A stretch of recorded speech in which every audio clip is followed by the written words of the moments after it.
ঝাঁটা করব। ঝেটা। আর এই শালপাতা যে সেলাই হয় এটা থেকে হয়তো নাকি? হ্যাঁ হ্যাঁ। কুচির থেকে। আর তোমাদের সাঁওতাল ভাষায় কি বলো এটাকে? চাঁদোয়া বলি। চাঁদোয়া। হুম।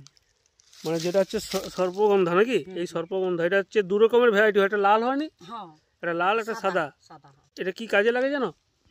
হ্যাঁ, ফ্যান ফ্যান ওষুধপালা অনেক কিছু।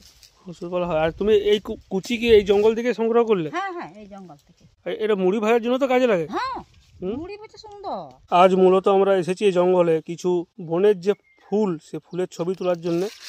দেখুন এই যে শতমূল এখানে কত হয়ে আছে দেখুন, এটা সব দুষ্প্রাপ্য ভেষজ উদ্ভিদ। এখানে একটা বাঁদর লাঠির ফল পড়ে আছে দেখুন, বাঁদর লাঠি। আমাদের এই এলাকায় প্রচুর এরকম আছে, এটাকে বন খেজুর বলা হয়। এরকম ছোট গাছেই কিন্তু এর খেজুর হয়। এই গাছটার আনুমানিক যেটি বয়স এর হচ্ছে 3 বছর বয়স।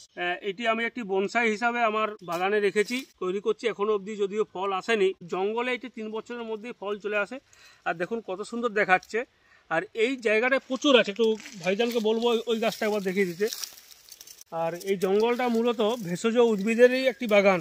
দেশীয় খেজুর এবং যে বিদেশি খেজুর তার থেকে অনেক অনেক ভালো এটা টেস্ট, এবং অনেক বেশি এর ভিটামিন গুণাগুণ আছে।